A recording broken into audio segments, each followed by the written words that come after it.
Hello. কে বাবা? বাবা আবার কে? মানে শ্বশুর মশাই বলছেন তো?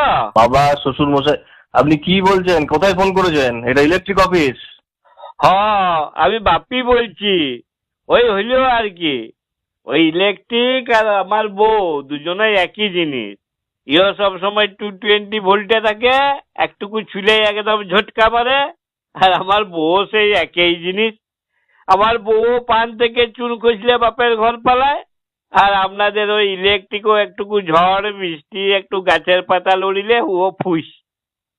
আমার বউকেও আমার শ্বশুর মশাইকে অনেক বলিয়ে কইয়ে অনুরোধ করে বাপের ঘর থেকে নিয়ে আসতে হয়। আর কারেন্টের জন্য ওকেও এখানে পাঠানোর জন্য আপনাদিকে ফোন করতে হয়। তো বলে একটু দয়া করে পাঠায় দিন, আজ্ঞা বড় অসুবিধা হচ্ছে। আপনি কি কাজের সময় ইয়ার্কি করার জন্য ফোন করেছেন? মস্করা করছেন? না না, মস্করা করি নাই। আমার একটা জিনিস জানার ছিল, বুঝলেন? কি জানার ছিল? ফোনে আমার ফোনে বুঝলেন সবসময় তো একটা মেসেজ প্রায় ঢুকে আর কি।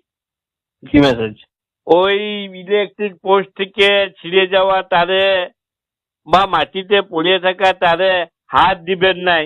তো সেই ব্যাপারে একটু জানতাম আর কি। হ্যাঁ, ওটা প্রত্যেক কনজিউমারকে আমরা ইলেকট্রিক ডিপার্টমেন্ট থেকে মেসেজ পাঠাই, যাতে ইলেকট্রিক পোস্ট থেকে ছিঁড়ে যাওয়া বা মাটিতে পড়ে থাকা তারে যেন হাত না দেয়। তো তাহলে কি ওখানে পা দিয়ে দিব তারটাতে? আপনাকে হাত পা কিছুই দিতে হবে না। নিচে পড়ে থাকা ছেঁড়া তারে কোনো হাত পা কিচ্ছু দেবেন না। ই বাবারি, তাহলে কি ওই ইলেকট্রিক পোস্টে যে তারগুলো বাঁধা আছে ওই উঁচু খুঁটিতে যে পরে হাত দিতে বলছেন? আরে দূর বাবা, ওরকম কিছুই করতে বারণ করা হচ্ছে। আপনাকে কিছুই করবেন না। আপনাকে নিচে পড়ে থাকা তারে, ইলেকট্রিক পোস্টের ওপরের তারে হাত পা ঘাড় নাক কিছুই দিতে হবে না। দিলে কি হবে যদি দিয়েই দিই? তো দুর্ঘটনা ঘটবে, আপনি ইলেকট্রিক শক খাবেন, মরবেন। কেন ইলেকট্রিক শর্ট কেন খাবো? যদি তারটা ছিঁড়ে গেলে তো দেখি ঘরে কারেন্ট চলে যায়, তাহলে শর্ট কি করে খাবো? আপনার বাড়ির দিকের অংশটাতে হয়তো কারেন্ট থাকে না, কিন্তু ট্রান্সফরমারের দিকের অংশে তো কারেন্ট থাকে। না না, এসব নয়। আপনি সত্যি করে বলুন দেখনি, এই মেসেজটা তাহলে আপনারা কিসের জন্য পাঠান?